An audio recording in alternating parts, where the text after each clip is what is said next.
Oi pessoal, no vídeo de hoje nós vamos falar de um dos heróis mais icônicos da história dos quadrinhos.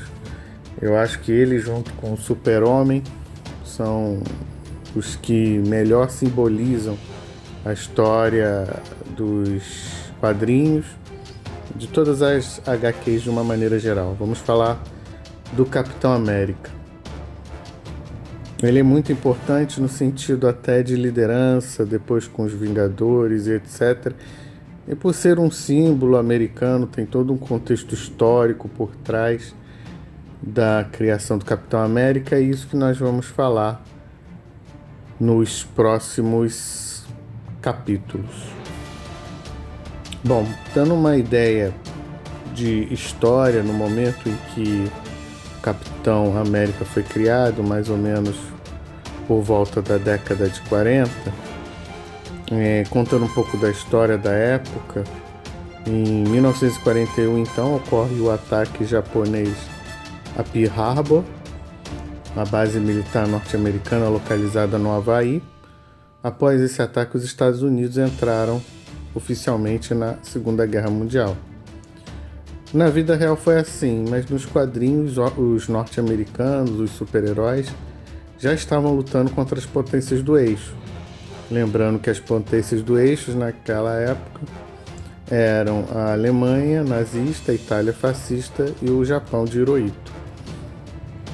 O primeiro Capitão América, por exemplo, foi publicado em março de 1941. O Capitão América não foi o primeiro super-herói norte-americano. O Super-Homem já havia aparecido em 1938, mas ele foi um dos primeiros a trazer histórias mais engajadas na luta contra o nazismo e inspirou inúmeras imitações. Foi quando se tornou comum nas histórias em quadrinhos da época que trazem capa com heróis socando e ridicularizando os então ditadores do eixo.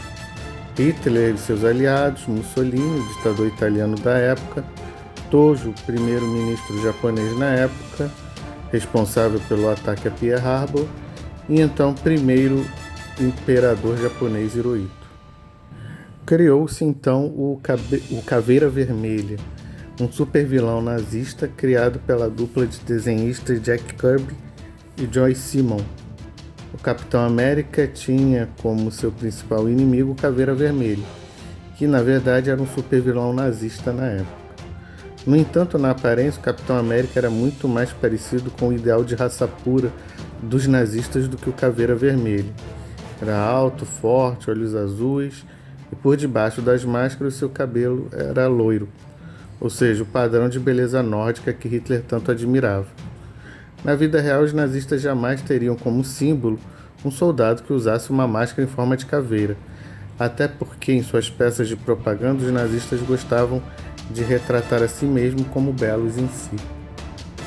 Contextualizando um pouco mais da história da época, vale lembrar que a maioria dos roteiristas e desenhistas eram judeus que vieram para os Estados Unidos, boa parte deles também já fugindo da guerra. Jack Kirby é um exemplo deles, né? Então foi fácil para eles tratarem os nazistas como inimigos, até porque daria uma ótima história. Então, contextualizando a aparição do Capitão América nos quadrinhos, ele aparece na sua própria revista Captain America 01, de março de 1941, criado por Jack Kirby e Joe Simon, e não Stan Lee, como diz a Disney. Os créditos devem ser dados corretamente.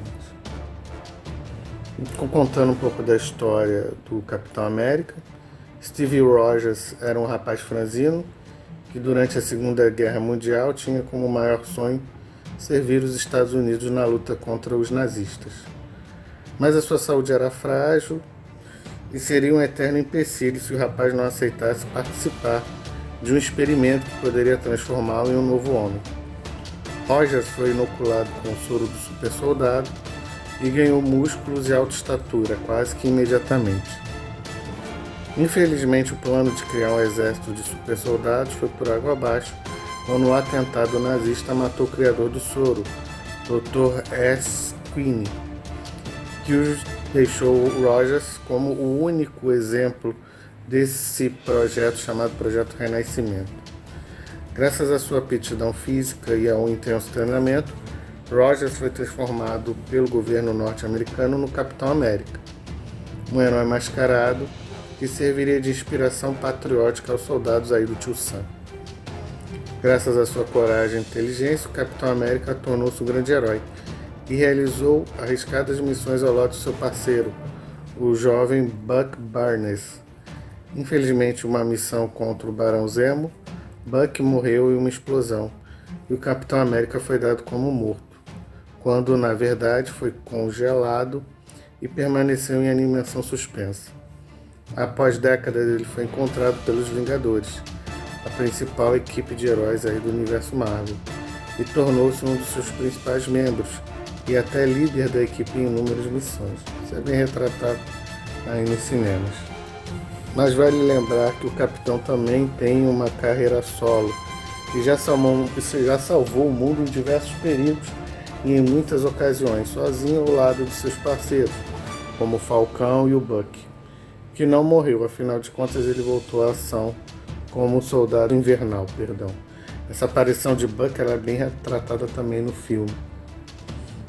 Falando um pouco da aparição do Capitão América nos cinemas, eu acredito que ele tenha sido um dos heróis mais retratados nas telonas.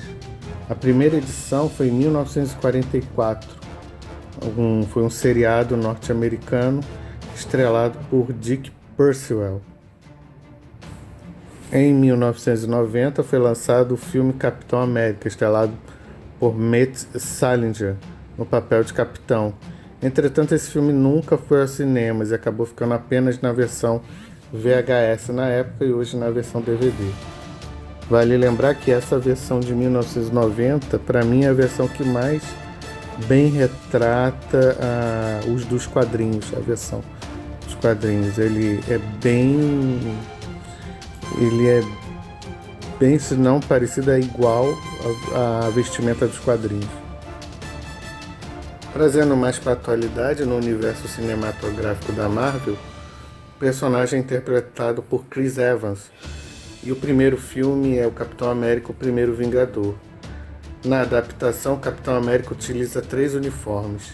O primeiro foi desenhado para turnês de elevação moral do Exército e é bastante parecido com o do original dos quadrinhos, mas para mim ainda não supera o de 1990. Já o segundo, criado pelo próprio Steve Rogers, é uma mistura do primeiro com o uniforme militar da época. E por fim, o uniforme criado por Howard Stark, o pai do Homem de Ferro. Em 2012, Evans reprisa o papel no Os Vingadores The Avengers, primeiro filme da franquia dos Vingadores, que rendeu 1,5 bilhões de dólares.